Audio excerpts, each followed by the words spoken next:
pengen belanja yang begonia ini. Kenapa? Katanya pengen ngajarin anak-anaknya makan bunga. Dan emang seger banget rasanya, kayak jambu air atau kayak rasa-rasa daging buah apel gitu. Emang seger banget. Jadi ini tinggal yang dimakan yang ininya aja nih, yang kelopaknya tinggal dimakan.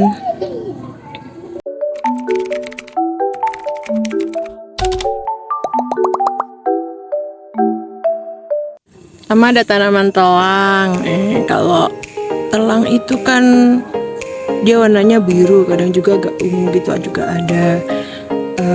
Pasti banget kalau warna biru dan ungu itu udah ciri dan tanda bahwa kandungannya kaya akan antioksidan.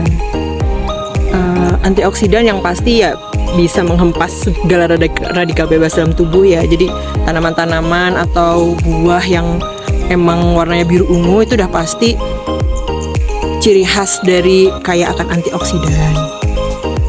Telang itu emang butuh banget cahaya matahari banyak dan lembab dan air ya. Cuman jangan terlalu banyak air juga, nanti dia cepet busuk. Nah ini kalau ini aku rambatin di pagar soalnya paling mudah lah, enak kalau rambatin ke pagar gini. Juga pacar air, udah pada tahu kan ya kalau pacar air itu daunnya sering banget zaman kita kecil suka dipakai pacar kuku alami ya, jadi pewarna kuku alami. Ini bisa dimakan, sama kayak telang tadi juga bisa dimakan. Cuman kok ini emang rasanya agak pahit sih, jadi biasanya emang dikeringin dulu biar dijadiin teh. Nanti warnanya agak kayak kuning-kuning gold gitu. Ini ada lark daisy. Ini daunnya mirip mint gitu, kayak peppermint gitu baunya. Ada aromanya. Terus bunganya warna ungu kayak tombol. Kalau di negara mana ya aku lupa. Jadi katanya buat pengusir, mitosnya buat pengusir roh halus gitu. Lupa di negara mana gitu ada mitosnya. Dan rimbun, dan dia termasuk yang perennial, jadi tahan lama. Ini dia jenis begonia tuh. Kalau begonia tuh ciri khasnya bagian pangkal daunnya itu nggak rata ya, jadi itu agak menonjol yang bagian sisi, salah satu sisinya. Ini ciri-ciri begonia dan emang variannya tuh banyak banget, dan Indonesia tuh varian lokalnya itu super banyak banget. Dan begonia lagi khasnya adalah bunganya bisa dimakan. Jadi waktu itu suamiku juga pernah naksir, jadi pengen belanja yang begonia ini. Kenapa? Katanya pengen ngajarin anak-anaknya makan bunga. Dan emang seger banget rasanya, kayak jambu air atau kayak rasa-rasa daging buah apel gitu. Emang seger banget. Jadi ini tinggal yang dimakan yang ininya aja nih, yang kelopaknya tinggal dimakan. Lidah buaya. Nah kalau kita pengen bikin nata ada aloe itu ya, upayakan kan pasti dagingnya enak yang kalau besar-besar. Kalau pingin bikin tanaman lidah buaya kita tuh besar, pastinya kita harus banget rajin misahin anak-anaknya kayak gini. Dia gampang banget bisa numbuh lagi tunas-tunas kecil-kecil gini buat anak-anaknya. Saya anak-anaknya lidah buaya. Nah jadi kita harus rajin misahin. Nanti kalau misalnya udah besar, lama-lama putih-putihnya ini juga hilang. Nanti kalau udah besar bisa kita panen, kita kupas, kita potong-potong, kita rebus, terus kita rendam dengan air gula dan jadilah nata de aloe. Ini hasil misahin anak-anaknya lidah buaya ini ya, masih kecil-kecil. Tuh jadi banyak banget kan. Ini kalau kita rajin maka enak banget. Dan nata de aloe itu kalau kita bisa ngolahnya dengan baik, rasanya enak banget kayak nata de coco gitu. Jadi nggak kerasa, sepet-sepetnya tuh nggak kerasa. Tuh jadi emang ada teknik khususnya ya bikin nata de aloe gitu. Hias miana. Nah kalau tanaman jenis-jenis miana kayak gini gampang banget perbanyaknya. Tinggal petik, potong, gunting bisa, terus tinggal tancap ke tanah.